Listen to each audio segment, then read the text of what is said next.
And we are live, and we are Thursday, the 15th of April, and a very good afternoon to you. My name is Nadine Parry. I'm an executive and leadership coach, and I'm a workplace mediator. Hello, my name's Jenny Ling. I'm a leadership development consultant, inspector. I do some QA and develop leaders in schools mainly. Hi there, my name's Jan Daines. I'm an education consultant based in the UK, and we have a guest today. Jeremy? Yeah, my name is Jeremy Williams. I am a CEO and executive principal for 2 private schools in Dubai with GEMS Education. It's great to be here. Great. Okay. Jeremy, it's a real honor to have you because you and I, and we must declare that, you and I, we have history because we met, when was that? About 4 years ago? Yes. Yes, yeah, 4 years ago in Abu Dhabi.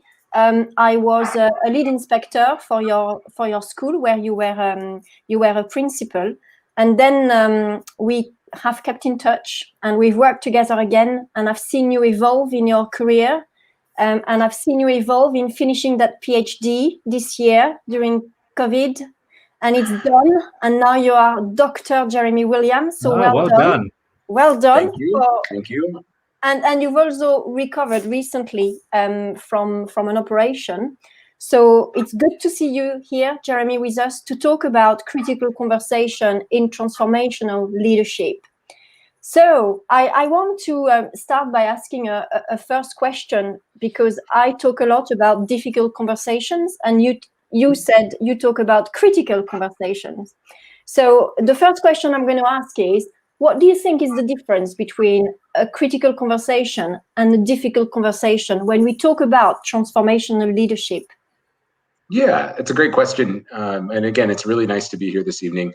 I think for me, difficult implies that the conversation may require heavy lifting or that it may be taxing for the people involved. And for me, I look at it as critical because maybe it's critical to one of the members of the conversation. Maybe it's critical to the organization on the whole. Maybe the conversation itself is critical in nature. It's not necessarily, or it's handling something that may not be easy for someone to hear. So yeah, I would say that they're probably pretty closely related.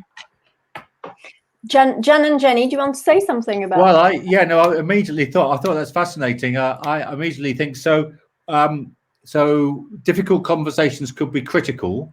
Can critical conversations also be difficult? Yeah. Yeah, I think so. So the difficulty isn't just because because people are going to be challenged when we raise these issues. There are other things making them difficult. Yeah. Yeah, I mean, I think that a conversation could be maybe critical in nature, but not necessarily be difficult for either of the people involved. It may be something where you're seeking to improve the organizational outcomes, or you're seeking to help someone improve their performance. And maybe for either of the two members involved in this conversation, it's not particularly difficult, and the content itself isn't difficult, but the nature of it is not. It is aimed to improve, and sometimes for some people that may not be necessarily easy to participate in. Okay, so that critical element then refers to the thing the conversation's about. So yes, as in, guys, if we don't get this sorted, we're going to be in a difficult situation. It's critical. Yes. Yeah. Okay. Right. So that distinction between. Okay. Well, that's very interesting. Yeah. Okay. I mean, have you got a couple of examples? Obviously, without going into personal. Sure, yeah.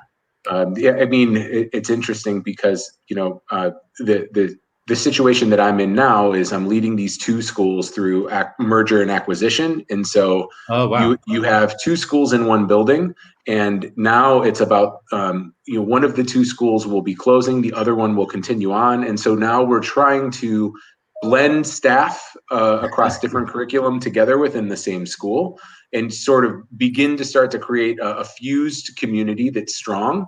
Out of 2 distinct, totally different schools with different names and different uniforms. So there's a lot of conversations that are happening around trying to figure that out for everyone. And unfortunately, when you're in a situation like that, there are conversations that you have to have where maybe you can't move forward with everyone. And so I think it's one of those scenarios where, in this context, in this work in particular, I feel like there's been an awful lot of those recently. Yeah, this is fascinating. So have you uncovered some key principles which you apply to a variety of situations which drive you and guide you through these processes? Yeah, I posted something on LinkedIn about this a while ago, maybe a couple of weeks ago, that what I've discovered is I have a tendency to jump into solution mode when there's a problem before me, instead of really getting some clarity around what the real essence of the problem is. So I've been working with all of my leaders around sort of reframing the problem and spending, even if it's just a little bit of time, to challenge assumptions or Brilliant. Yeah. or think more deeply about, what it is that we're actually trying to do. Because as my educators on this esteemed panel know, we love to throw initiatives and money to try to solve problems immediately. And what I often find is that we don't end up solving anything. We solve the wrong problem, which I would say is probably similar to solving the right problem incorrectly. And so I think, like, that's one thing for me, of just getting clarity on what it is that I'm trying to achieve with the person that I'm about to interact with, and being deliberate and spending some time to just make sure I have that tight, because that's going to guide a lot of the conversation. Yeah, and that would be step one, I guess, or even step zero. Yeah. Can I just pick up on that step one? Because I actually read, I presume it's your post. I didn't kind of join the two dots, but I did see the post about, are we asking the right question? And I thought that was fascinating, because I've been involved in change management, problem solving, and all sorts of things for years, but I'd never heard it phrased in that way. Are we looking at the right question? So I went away and started reading up on it, because I thought this is fascinating, because we spend so much time trying to solve problems that we never actually ask that question. So just to say thank you for raising that in my consciousness, because I think that's a thread that's really interesting to pick up on. What do you do? What do you do? I'm also a great one for models of learning and people being very interactive. And so how would you say you were leading a session with your staff, and you thought that they're going along the wrong alleyway? How would you frame that? How would you carry out that workshop to actually find out what the right question might be? Yeah, so this is the transition in which my work has gone this year, and as Nadine mentioned, I actually had 4 surgeries since the end of November on my spine, and so it's been incredibly challenging. Yes, in the middle of a pandemic, while leading the merger of 2 schools in a totally new environment, it's been a lot. And one of the things that's happening now is, as we're starting to sort of, now that we know where we're going, we know that the 2 schools are merging, we know that we're going to be together.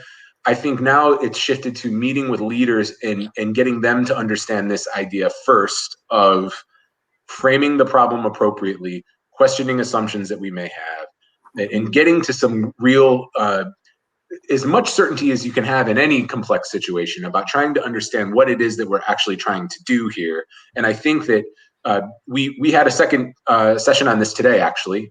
We had the spring break, we did it before, and then we did it after. And the homework was that they had to put one of these strategies that we read in the 2 articles that we digested as a team on their laptop. So when they were looking at work, or they were looking at a coaching conversation with someone, that they would have this in mind. And we were sharing our examples, and ironically, half of the examples that were shared today had nothing to do with school, and they had to do with life and how they're handling complexity, within their own just sort of normal day-to-day existence. So I think, like, it's the first step for me in my sort of change management right now and change leadership right now, is to have these conversations with the leaders that I'll be working with going forward, and making sure that we're around the same page. Because, like, in education, it is so urgent, and the inspections are always coming. There's new ones coming, and there's lots of change. It's the only constant, as people like to say. But I think what I've figured out is I have a tendency to be very urgent, and I need to slow myself down. And when you think about all the decisions that we make in a given day, I think there's a lot there to take away, and to really be more effective and successful in our work, regardless of position. So what does this Go, What does Jenny.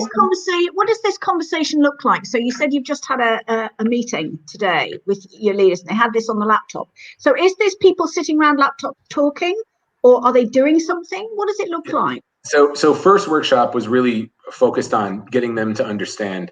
And so I described a situation where my wife and my wife is Mexican American. I am American, and we were going to a bridal shower, baby shower, and it was co-ed, and we were both going to go.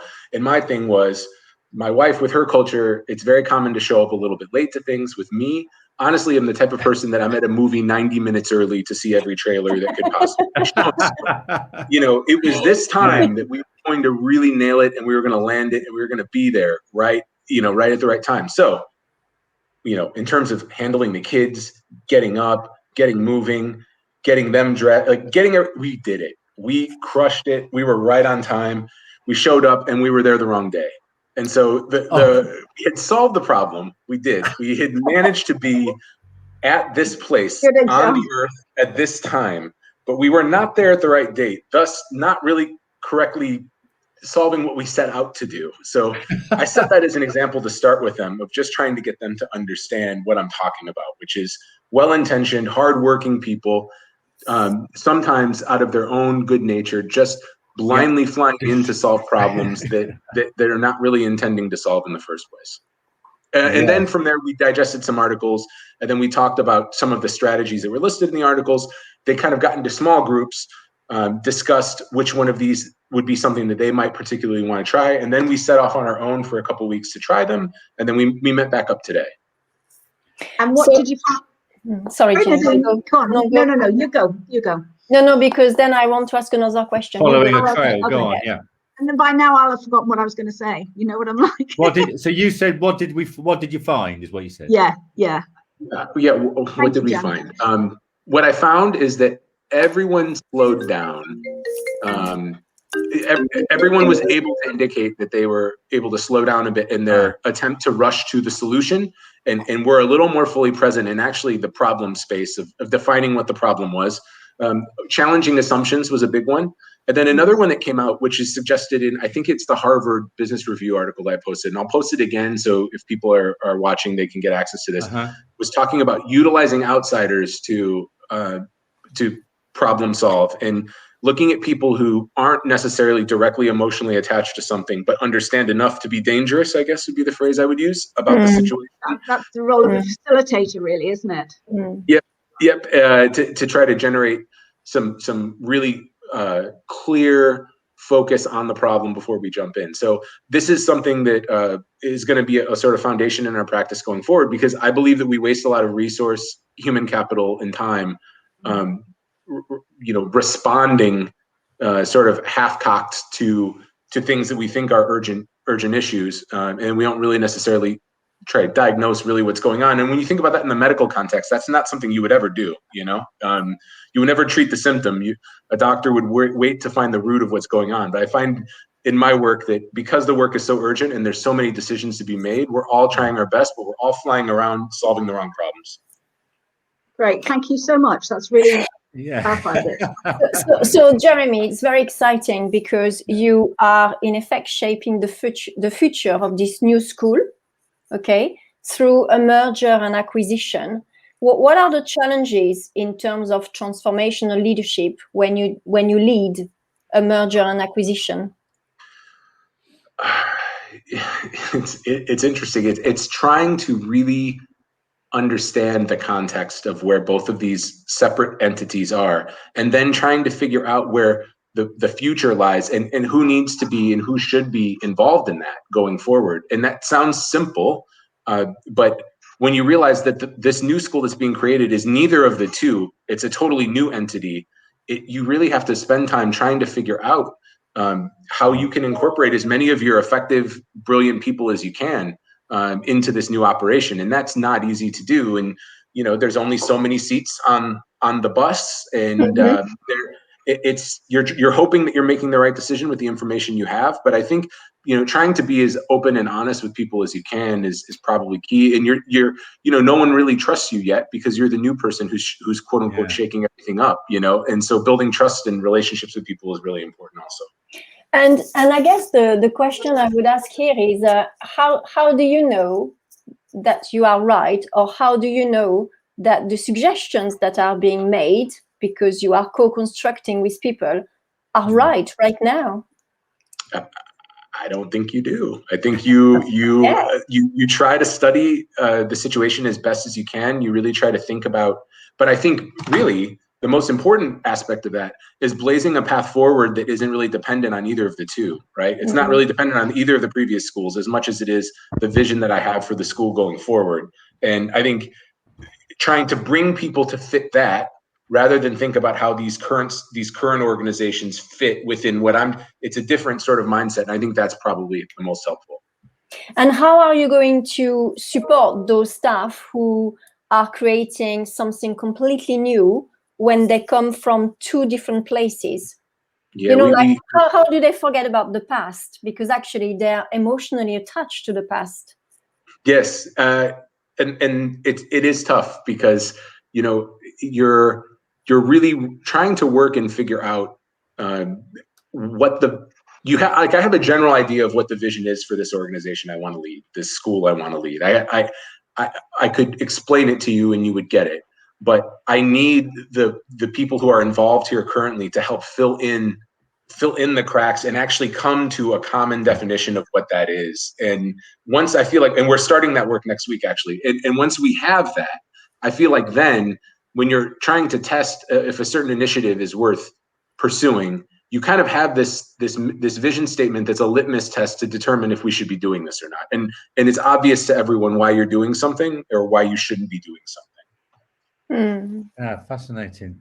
Jeremy, I just got a question that maybe will take us off at a slight angle. But just before I ask that, I just want to say thanks, Nicola and Cheta, for joining and popping in the comment that this is there's. I don't know if you can see the comments, Jeremy, but Nicola's saying it's an interesting topic, and Cheta was saying it's very insightful. And I mean, Cheta's in my school now. So is that right?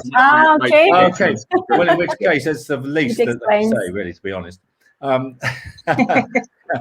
I was going to say I'm absolutely finding the same, and if there's others listening who are finding the same, please let us know what you think, because that your comments we generally are interested to know so that we can respond. But I mean I find this absolutely fascinating that you're setting your school. What's the time period here? This is a school. Go on. We'll be a new entity from the next academic year. Okay, which is September for you guys. Yes. Yeah, where you are. Okay. Yeah. So what I was getting at really, I mean, what you were describing about the way that you're managing this change, and you've spent time. We talked about sort of ground zero in terms of thinking, and then you did a couple of workshops. I mean, you can't apply that level of detailed thought and that intricacy of approach to every element of change.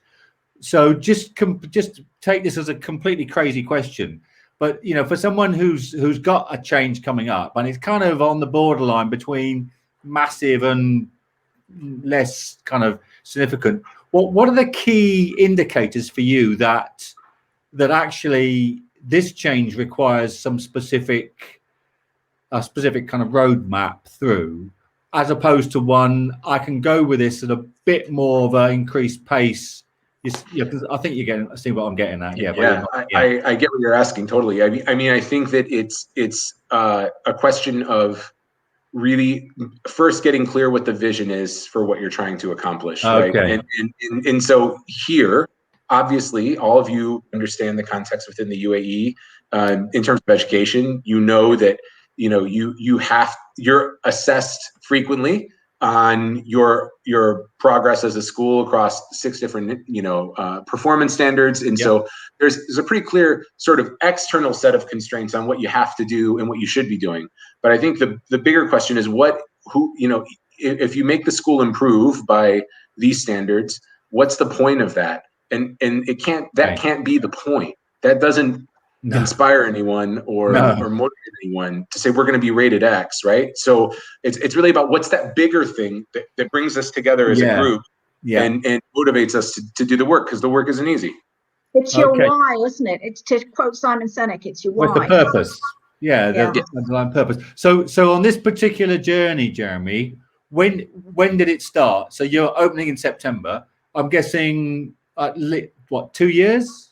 It started in August, right? It started in August. It was just sort of something where August 2020. I was set to lead a different school, and due to COVID, there was just some circumstances that made that not an option. And this was kind of the opportunity that was in front of me. So, it was not something that was. I think it was in a lot of ways fortunate with the way it worked out, because I'm really happy doing this type of work. It's exciting work to do, but it was not something that was planned out for years. And I think with the pandemic, especially, everything is sort of written in sand right now, and everyone is sort of trying to reshuffle, recalibrate, and reorganize their approach to everything. And so this sort of just kind of fell into my lap, and it took a good chunk of time to just figure out what was happening and understand the context of the current organizations as they sat. And now I think we're moving toward action mode pretty urgently. And what an exciting project, and particularly given that time. I mean, I'm amazed that it's just over. Well, it's effectively a year, 12 months to do this bit of work. You've referred to a couple of times about slowing down. And I think the phrase that Nadine used in a post in LinkedIn was pausing to go faster. Yes. I mean, I'm wondering. So I've often thought about, when you're making a very sharp, steep increase, it's necessary to create some ledges which you can turn around, and if you're scaling a cliff face, it's necessary to have a ledge that you can turn around, sit on, and just have a little look and see where you've come and what. Is that the similar thing, or is there something else about pausing to go faster? I think that one of the things that's become really a sexy term to throw around is well-being. Everyone right now is saying well-being students, well-being staff, well-being. Yet, I know countless leaders that are bombarding their people with emails across the entire spring break, or sending emails at 1:48 in the morning, or not necessarily modeling this sort of true well-being approach. But I do think that right now, the first step, even before the vision and the purpose and the ikigai, or whatever you want to refer to it as, is just making sure everyone's okay. And we don't know what's going to happen with our kids when they come back. We have a huge percentage of our children that are out of school, that are in online learning, and we have no clue what's going to happen when they return, what sort of supports they'll need. And I know everyone, especially people who are coming from like a sort of Ofsted or A-level background, they're coming from an academic perspective. And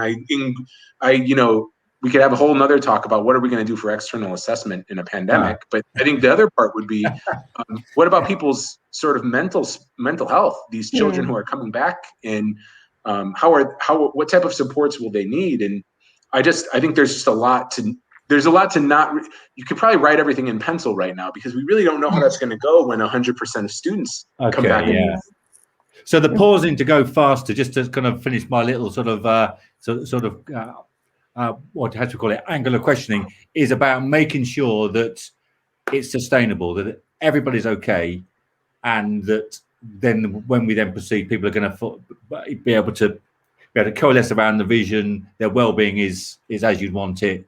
It's that sort of thing. It's not going so fast that people are being cast off at the wayside as you go along.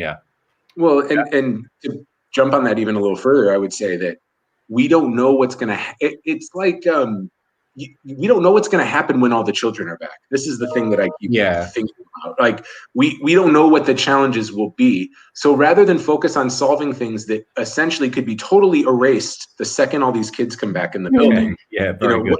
What are the things right now that we can control, that we can invest time in, that we can invest resource in, that we know is going to sort of give us bang for our buck and yield us a positive result as it is to whatever we're trying to achieve as a team. Because I mean, I'm looking at what's going on, and obviously from my perspective in Dubai, we don't really know what's going to happen for an inspection, when it's going to come, what the focus will be yet. That hasn't been something that's been outwardly communicated. But I think because of that, we just know what sort of things schools have to be focused on to serve students well. But I do think there's this whole subset of unknown in the pandemic that I think is going to provide a real challenge to people who have sort of built these plans. And I would say, like, if you think about what school leaders and instructional leaders are doing with teachers right now, how many of them have built these robust digital learning strategies that don't transfer when they come back into physical school? And what sort of ground will they lose in that regard? So it's a really fascinating time to be involved in this sort of organizational change. But I do think that it'll be interesting to see what happens when the kids come back, because we've kind of forgotten about that. That's part of our reality right now. Mustafa, just quickly, Nadine, Mustafa Kabir has picked up on that, and he's saying, what will school leadership look like in the future, and how do we develop that? I mean, you're just starting to talk about that just there. Yeah, sorry. And I'm now going to have to get my head around some comments here. So come on. So I can ask the question. Okay. Yeah, please. And, okay. So Jeremy and I, we had quite a few coaching conversations over the past few years. And I want to ask a question about yourself as a leader, because you are leading transformational leadership. And I want to ask you, what are the critical conversations that you're having with yourself? Simply put, and Nadine's smiling because I think she already knows what I'm going to say, which is probably she does that. Yeah. I know, which is, am I in my helicopter? This is the number one thing I'm asking myself. Am I able to see the full perspective of what's happening around me, or am I too mired in things that I shouldn't be mired in? And that has been the number one thing I keep asking myself and keep checking myself against. And then finding people, finding people that are willing to. There's been a pocket of people in the schools that have been very willing to give great, honest feedback about what's happening, even honest feedback about the way I'm leading or the way I'm communicating. Cool. And finding those people early on and getting their feedback and getting them comfortable to feedback to me is really such useful information when you're trying to figure out what's what, because you're new and people are looking at you in a sort of different way. So there have been some early champions of just being really helpful to me. And helpful to me is not telling me great job, nice work, and pats on the back. Helpful for me is, how can we make this thing better more, quickly? And I found good people in both schools that are willing to help in that regard. And that's key, because but staying in the helicopter, Nadine, number 1, 2, and 3. Okay, that's good. It's good to know that you've not forgotten about that. That's great. But you're very open-minded, because I've worked with you and you take on board the feedback that people give you. Would you like to share with us the kind of feedbacks that people have given you in that specific period of transformation that you're leading? Yeah, I mean, there was for a while a sort of leadership vacuum with some leaders going and me assuming the role, where people weren't feeling like I was communicating enough and they weren't feeling like they were getting to know me. And then you couple that with the surgeries and there was just a bit of time where it was too quiet. And people were really helpful in giving me that feedback of, we need more right now. We need to know what's happening. We need to know where we're going. And getting that was really helpful. Not that I didn't know it, but it was just helpful to sort of get people to see that they were willing to say what needed to be said. Was a really positive indicator for the types of people that were in the schools to begin with. It's very empowering for the staff to know that A, you want their feedback, and B, that you will act on it, because so often there's this chasm between the leadership and the staff, whereby, well, I'm leading from the front, or however you want to do it.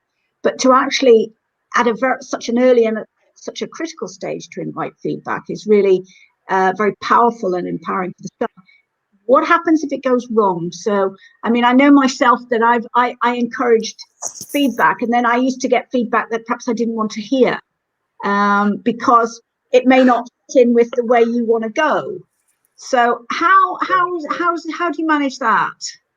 I would be lying if I said that isn't something that I still struggle with. I still have moments where, something will happen and it will live in my head much longer than it should, or I'll dwell on it in an unhealthy way. That still happens to me on a regular basis. And it may not be obvious to the passerby, the art teacher who passes me in the hallway, but there are many times where I'll take a piece of feedback to heart. And I don't know if that's something you ever find a way to totally separate yourself from. Maybe you do, and I'll defer to the wisdom before me in this group. But there's still times where something's hard for me to hear, or it's something I really don't want to hear, and I really struggle with that. But I think what I've learned is sort of working hard to triangulate, and contextualize who I'm getting the information from, what might be their potential motivation for this information coming to me. And just, again, this idea of slowing down to move faster, of just not necessarily being so reactionary, to what I get, and trying to be as informed as I can be, but not being reactive. Can you turn it around and actually dig deeper to them to find out what it is? I mean, it could be just a comment that they make, but have you flipped it to them to find out what they really mean by that? Yeah, I think just within the context of what's happened in this current role, I think that there really hasn't been, I haven't had to go to the 5 whys in many instances for why something's happening yet, but there have been some, particularly when we're dealing with potential conflicts between teachers and parents, or teachers and students, where, again, this idea of really trying to get clear on what it is we're trying to do, and what it is that they're saying to me, and what they're really saying, not the words that are coming out, but what's the subtext of what they're saying, and asking them, to clarify and make sure that, is this what you mean, or can you describe this in more detail? Because there are times where, because all of us as human beings are emotionally attached to our work. No one goes into a school because they don't care. This is not the ethos of what someone works in education for. I think we're all emotionally attached to situations that happen to us. So I think the more upset someone is, or the more excited someone is when they come to me, the more I'm trying to weed through that and sort of get to what the real salient issue is within. Take the emotion out. Yeah. Yes. Yeah. Can I open this up just to? I mean, you kind of invited us a few seconds ago, just to what did you say? The collective wisdom of the group, and so this I don't include myself as being particularly wise, but I've used just a very simple idea which has helped me, which is to sort of classify people, and I don't mean actually this, but in my thinking, as being either wise or foolish or evil, as in kind of you're one of those three, and it applies to you as well. So I'm a wise person, and the reason I'm a wise person is because if you give me some feedback, I will absolutely take that seriously, absolutely take it seriously, and I will listen to that, and I'll be going, okay, right, so what's that doing? If I'm a fool, I think I'm a wise person. A fool basically wants to ignore what you're saying and try and find a way around that, and it's someone else's fault, and that's not me. And an evil person, well, is just trying to basically find ways of undermining the organization. But the way that I've found this useful, apart from with regard to me, is that if I'm getting feedback from someone who is also wise, that's like gold dust. That is absolutely, you listen to that, because boy, if I'm getting feedback from someone who I know is evil, I'm going to go, it's necessary to learn from that in a different way. I found that as being a very simple. Jenny's smiling. It's a very simplistic, but I mean, it's kind of a bit of a way of. I just thought I'd offer that as see where that takes us conversation wise, whilst I read another comment. I think that's a really interesting concept, Jan, because basically you're putting a value on the feedback that you're getting. Yes. And if it's from somebody that you respect, then you take it on board. And if it's somebody that you don't respect, and I think we all probably do that without necessarily categorizing it quite as much as you have done. I think that's fascinating. It explains a lot, doesn't it, really, in terms of the interactions that you have with people, is that you crave the feedback from people that you respect. If you're wise. Yeah. Oh, well, I assumed I was. Oh, yeah, no. If you're a fool, you don't. I shouldn't have made that assumption. I could have fallen. No. If you're a fool, you don't want any feedback at all. Yeah, that's because true. And I think we've all probably been in the situation whereby we've worked with or for people who didn't want that feedback. And I think that as education has moved forward, certainly in the donkey's years that I've been in it, I think people are much, much more open to feedback.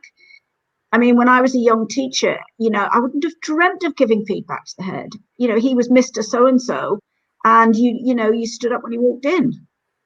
So I think that what Jeremy's saying is that the culture is so different nowadays, and I welcome that. Yeah, there was a project, the New Teacher Project in the US had created a teacher survey that was meant to give the leader feedback, but then it was double blind in the sense that you as the leader privately rated and ranked the teachers in their effectiveness. So then it weighted who said what based off of your value of how effective you thought their teaching was, which I thought was a really interesting way to try to balance it, because often the voices that are the loudest are not necessarily the ones you want to listen to, and there's introverted people who never get their feedback sort of even facilitated or heard at all. So I think that's a great point.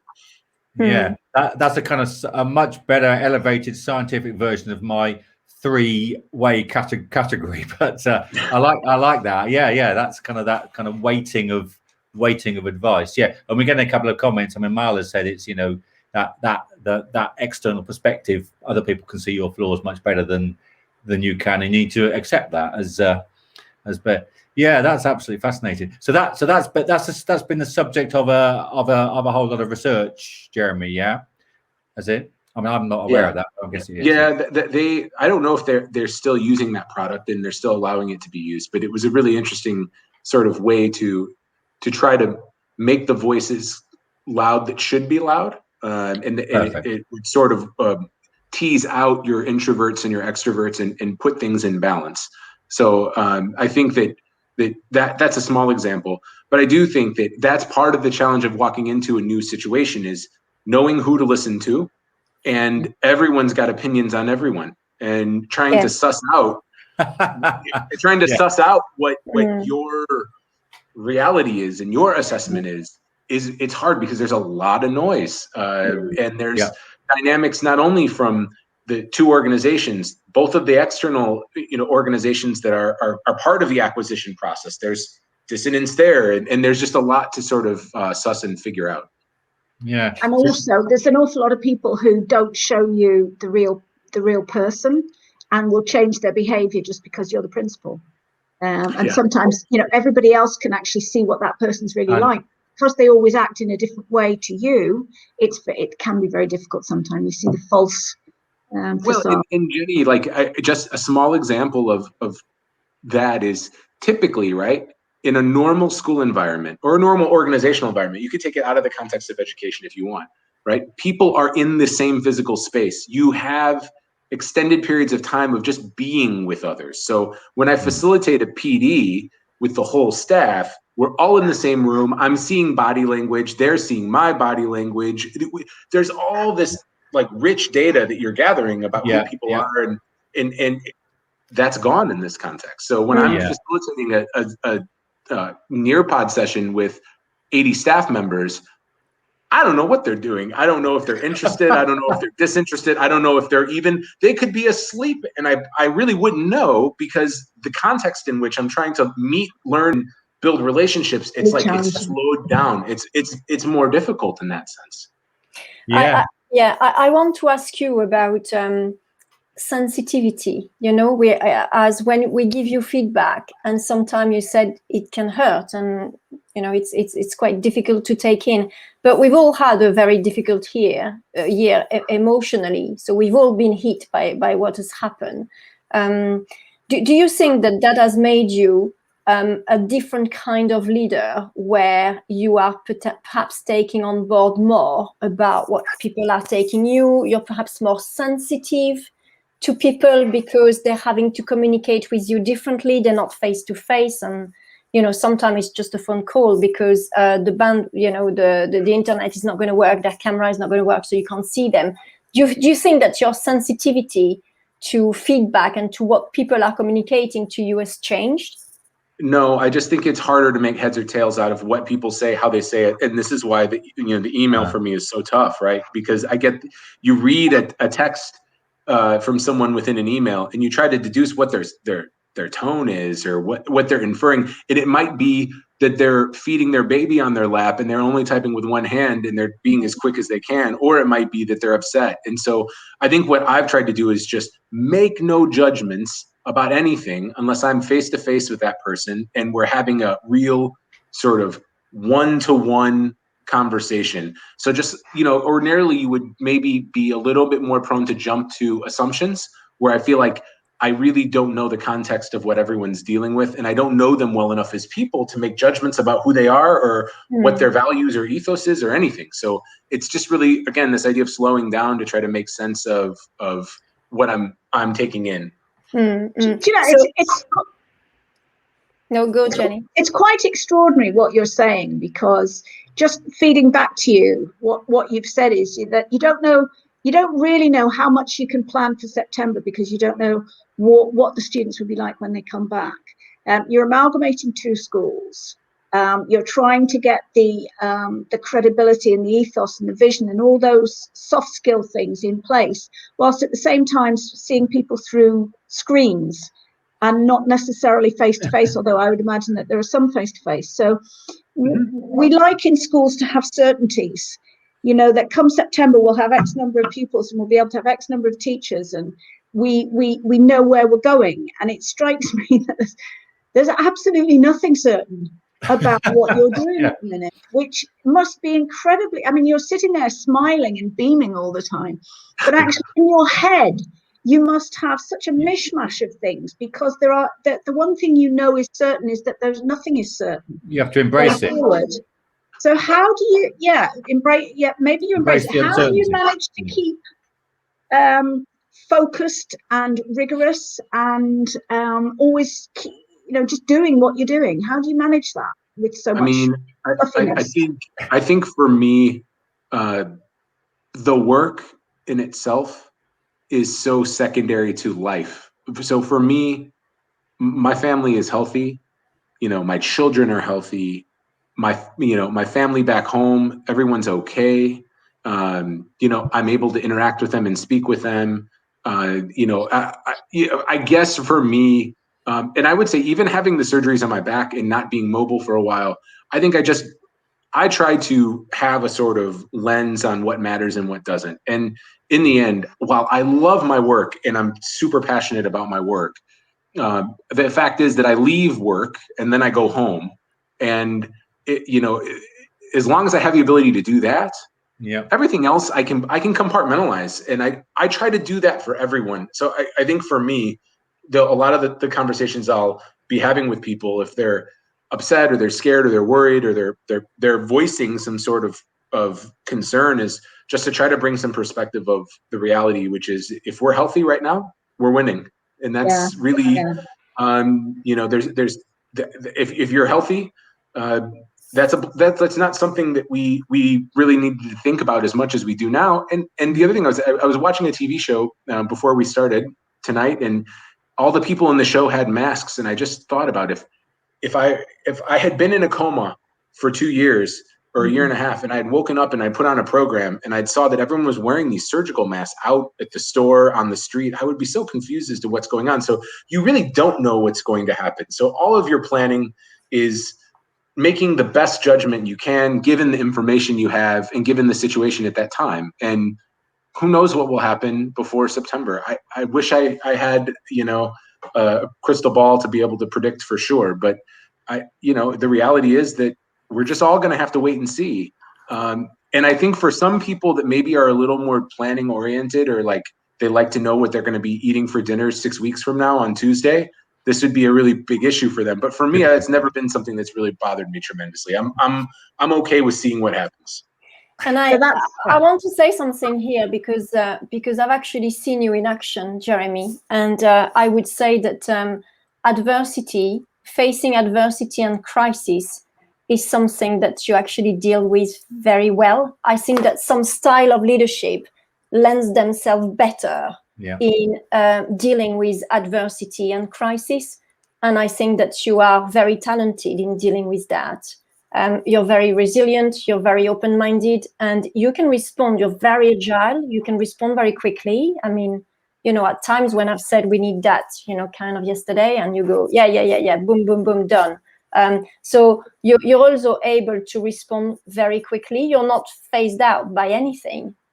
So I do think that your style of leadership lends itself quite well in being able global pandemics and mergers and acquisitions. Yes. It's the perfect storm for me. It's the concentric circle of worldwide pandemic and merger.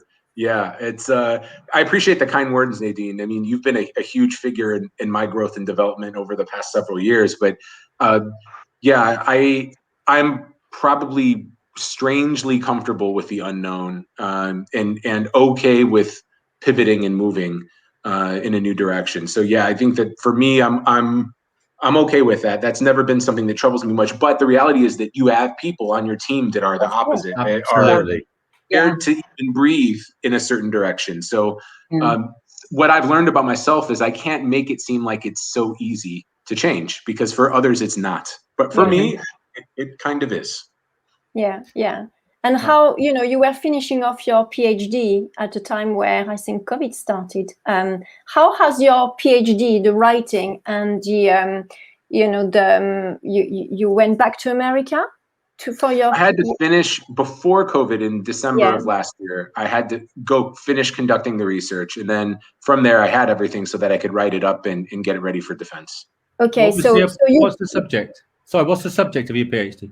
The subject was exploring the perception of leaders as it relates to transformational leadership in high poverty urban charter schools and organizational commitment of teachers. So what perception of what leadership behaviors are perceived to make teachers more committed to stay in really tough schools? Well, that's interesting, because I want to ask you about how has that PhD helped you this year? I would say that it's starting to help me more as we kind of get into my role being settled and moving toward the future. But one of the biggest things that came out of my research was the fact that people, they value money. They do. There's no doubt about it. But when people on the qualitative end of my study discussed what meant something to them, it was often recognition, verbally written, and even a text, email, just thanking them for something. And so one of the big things there, one of the people in the focus groups I interviewed talked about the fact that the leader, when they had a sick day and they were out, the leader called them and checked to see if they were okay. That was something that in my last school, because I really knew everyone, I had part of that community for a long time. That was something I did. We had a small enough school, but it's that sort of individualized consideration that really resonates with people and makes them feel cared for, and that goes a long way to keeping them committed to any organization. Fascinating. I was just thinking about the phoning and checking on people, and maybe it's something British. I don't know, because I can think of, you know where I'm coming from. Yeah, Jan? I do. Yeah. Yeah. Well, you say it, and I'll go and tell you whether I've experienced the same. Say, Jenny. Yeah. They would see you as hassling them, and that if you rang to find out how they were, she rang to find out how I was because she was checking up on me. And it's interesting, Jan, that you picked that up from before I said it, because I think it's a real shame, because I think what you're saying, Jeremy, is great, and it does show that you actually care. But so, I don't know whether it's a British thing, but I think it could be misinterpreted here. And unions would be, I don't know, maybe I'm wrong. My take on that is that it's all to do with the relationship and the level of trust that already exists between the people who are involved in that call. And Jan, what I would say is this is why I haven't done it in my current school yet. Yeah, I don't feel the timing wrong. Established well enough to be. Now, if it's someone I know well, I would in the school. I would feel comfortable to do that at this point. But going into next year, by mid-year next year, I think it'll be there where I would feel that level of relationship is established. So people, just going back to your research in a charter schools. So you talked about money and money being a motivator, but there's something else, which is I think what we probably all say, certainly in the education world, that is tapping into each of us. And if you snap us in half, it'll say some moral purpose or something to do with doing your best for kids to make them contribute to members of society or something along those lines. But there's something in difficult circumstances that's so is it the retention of good leaders. It's about connecting them with the purpose of what they're doing in that context. Is it, or is there something more? Maybe it's a bit more Maslow's. Maybe it's a bit more hierarchy of basic needs, and people at the first stage of a merger and acquisition, everyone's trying to jostle for their position and make sure they're okay. And I think when some people have those needs met and they can know where they fit or where they don't fit, either way, I think you then have your sort of starting point for moving forward with everyone. But I think that what I've seen in this context, that starkly different than what I've experienced in my other ones, was everyone was trying to understand what was going on. And to be honest, with the timing of how all this happened, so was I. I mean, it wasn't a 4-year mapped out, here's how it's going to go. It was very much us trying to serve the students the best way we can in a really urgent sort of situation. And then also recognizing that the stress of the pandemic on the staff and the kids is all something that we have to be mindful of. So there's a complexity to it for sure. And presumably within your staff, you have very different culture, aren't you? Yes, I mean, I have very few Western teachers in my school. I have the majority of them are from GCC countries, and so I mean that's a whole sort of cultural competence piece that I've had to learn and grow on, and I had a very diverse student population in my last school, but the staff was almost entirely American. So that's been a huge, really fascinating part of the process also, is sort of learning and flexing the sort of developing the sort of cultural competence around with my new staff of what works for them and what doesn't has been it's been different, and it's been a good challenge. Do you mind if I just go back to Maslow? Jenny and Nadine probably knew I was going to do this, because I've got to think about Maslow being effective the other way up. That if you connect people with their purpose, that the other things will fall into place, because it's the purpose that's the key thing. Now I know that's simplistic and etc., but it's a fascinating bit of thinking to do around a problem. And I just wondered what you would say. I'm sure you've come across that. I mean, I think that it's for some that's probably the case. Feeling like they're part of something bigger than themselves is probably a huge motivator. But I think the challenge in this context, the timing of how everything's gone, the way that things have gone throughout the year, it was that the first section of the year, it was unfortunate, but there was just downsizing happening within the school, and it was just putting everyone in a huge sense of I see. Okay, being on edge, right? So there was just sort of a fear of what was to come. And to be honest, there wasn't anything concrete that I could really communicate that would assuade people or make them, or that I could say with confidence that I felt like I could communicate to say, don't worry, here's exactly what's going to happen. So I think that, yes, I would say normally I would agree with you that you could probably, tapping into people's passions and purpose will get them excited. I think in this instance, what happened was I showed up on the 13th of August, and that was not planned for anyone. That was just here I was. And I think, what came from that was just, it was a lot of change, and it was not what I would describe as pleasant change for really anyone at the beginning, because we were all trying to figure out how we were going to function, because even the plan to move the two schools into the one building was something that did not happen in June. It happened in August. It all sort of happened in one time. So there was just so many moving pieces that I think that everyone was a bit concerned on where they fit in the future and what the future was going to look like for them. So I do think that one of the first things I did really once I was stepping into my position was sort of forecasting the future and what it is we were aiming to do to try to get some people to latch on to that. But I think people still had a lot of apprehension around what was going to happen to me, next academic year. Of course. That's great. Thank you. That's kind of taken on my kind of thinking with regard to that inverted Maslow thing. It's all about context, isn't it? Yeah, that's really helpful. Thanks, Jeremy. And the other part in this context is that everyone is a year-to-year employee. So, if you're a union, if you're part of a union where, you have tenure and that regardless of what clown shows up in my desk, you're okay and your position is fine. There was so much unknown about what was going to happen that I think it was hard for people to feel comfortable. And I certainly understood why that was. Yeah, brilliant. I want to ask you a question that has nothing to do with what we've discussed so far, which is about podcasts, because Jonathan was doing a lot of podcasts last year. And actually, Jeremy introduced me to podcasting. Do you remember? You interviewed me at the conference, actually, the Middle East conference.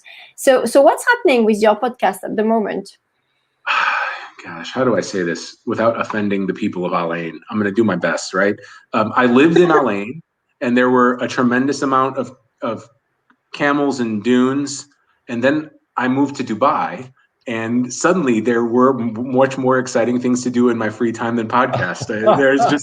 There was, whether it was taking my kids to swim or being outside or exploring something or walking on the marina or whatever it was, I just kind of felt like it was at a point where I wasn't really sure where I wanted it to go. I relaunched a new podcast and I started with that, but then even after a couple episodes, it fell flat. So I would say I'm a recovering podcaster, and if I had to do my official sort of diagnosis for him, I am looking to start a new podcast with a friend named Steve Bambury that has nothing to do with education at all. That's focused on cryptocurrencies and non-fungible tokens. And so we're looking to get that off the ground. But I think I've felt like there's been enough talk of education for me for a while. And then, I'm happy to go on other people's things. But for me, I needed a break. And, producing and getting them posted and managing guests and getting questions ready, it's a lot. It's a lot to do. It is. I'm just interested because I think that everything we do in life has a beginning and a middle and an end. And I feel the same as you. I think there's going to be a point with my podcast where I think I've said what I wanted to say. Time for something else. And is there a life after podcasting? I think so. Yeah, there is.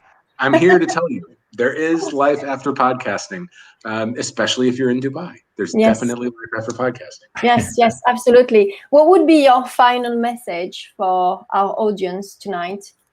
Anytime someone asks me this question, I always say the same thing, which is the biggest lesson I ever had as a leader probably was that I became a vice principal from a very, very young age. I was like, I think 27 or 28. And one of the things that I recognized 5 years later, after I had screwed it up for about 4 or 5 good years of doing it really poorly, and some would say I still do it very poorly, but one of the things I took away is that I really didn't know myself at all. I didn't know what I stood for, what I was about, what I believed in. So how in the world could I lead anyone toward anything if I didn't even ever spend time with myself to figure out what I really felt in my core was critical about education? And so that's one of the things that I would advocate for people is, especially those who are really thinking that leadership is what they want. It would be cool. That's what you want. But like, who are you? And do you know what you really stand for? What are your non-negotiables as a leader that you just, you feel really, really strongly about? And make sure that you never betray those. That would be my sort of lasting message there. Brilliant. That's a great message. Yeah, it is. Yeah. What are your non-negotiables as a leader? It's a very good interview question, that, isn't it? It is. Yeah. I just wanted, before we, because I guess Nadine will wrap up in a minute, but just wanted to thank those who've Mustafa and Gamal and Amal and Cheta and Nicola for comments and joining us in and taking the time to comment. That's been fantastic. So thank you very much. And Jeremy, it's been well, I'm not the one who's wrapping up, but just to say, I think I've really enjoyed talking to you. I'm always welcome. Whenever you want me back, I'm always willing to be here. Even though it is Dubai and there's so much to do, I will always make time for you if you would. I should hope so That's too. really nice. That's really I nice. think we've just touched the surface of what we could talk about. Yeah. And Jeremy, when we are next to Dubai, which we hope soon at some point, let's go for a nice meal at the Burj Khalifa and enjoy, if it's on you, Nadine, absolutely. I will be there ready to go. It's a party, isn't it? It's a party, isn't it, Nadine? At the Burj Khalifa with everybody that we know. Yes, with everybody that we've had on these podcasts, on these LinkedIn lives. Yeah, that would be nice. But Jeremy, you're doing an amazing job. I'm actually really proud of you. I'm very attached to Jeremy because we started 4 years ago together and I've seen you grow, and I've seen what you can do, and it's really fabulous. Brilliant. Well done. I'd be remiss if there are very few true mentors that I've had in my career, but Nadine, you certainly, even though we haven't had a tremendous amount of time together, you've been most impactful on me. So there's a very short list of people that are there. Sue Jambeck, Carrie Dank, my current supervisor Gadir would be on there, but you've certainly had a massive impact on me. And I look forward to growing with you in the future. I feel like our work is never done. So I'm really grateful to have spent time with all of you tonight. Thank you. Thank you very much, everybody. And let's meet again next week then for another LinkedIn Live. Thank you, Jeremy, and goodbye in Dubai. Take care. Yeah, bye, everybody.